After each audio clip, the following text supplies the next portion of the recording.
அஸ்ஸலாமு அலைக்கும், welcome to mummy's kitchen. இப்போ நம்ம மட்டன் பிரியாணி செய்ய போறோம். அதுக்கு தேவையான அளவு நம்ம அரிசி எடுத்துக்கலாம். 1/2 கிலோ பச்சை அரிசி ஊற வச்சு எடுத்துக்கிட்டோம். இப்போ அதுக்கு தேவையான பொருள் பார்க்கலாம். 300 கிராம் மட்டன் எடுத்துக்கிட்டோம்.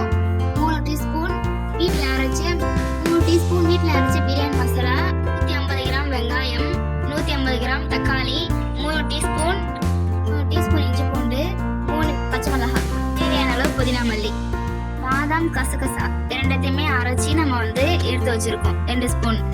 இப்போ நம்ம எடுத்து வச்சு வெங்காயம் தக்காளி அப்புறம் மசாலா தூள்லாம் போட்டு நம்ம நல்லா வதக்கி அடுத்தது நம்ம கறி போட போறோம். எண்ணெய் நல்லா பிரிஞ்சு வந்துருச்சு. நம்ம அடுத்து கறி போட்டுக்கலாம்.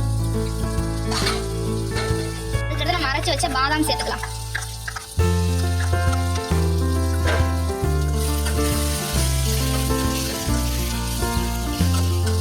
தேவையான அளவு உப்பு போட்டு நம்ம தனியாக சிம்மில் வச்சு நம்ம வேக வைக்கணும்.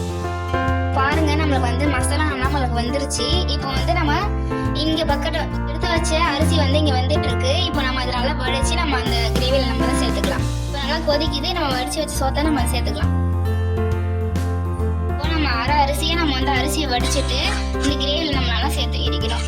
இது தம் பிரியாணி கிடையாது, இது வடிச்சு போட்ட பிரியாணி. நல்லா சேர்த்துக்கணும்.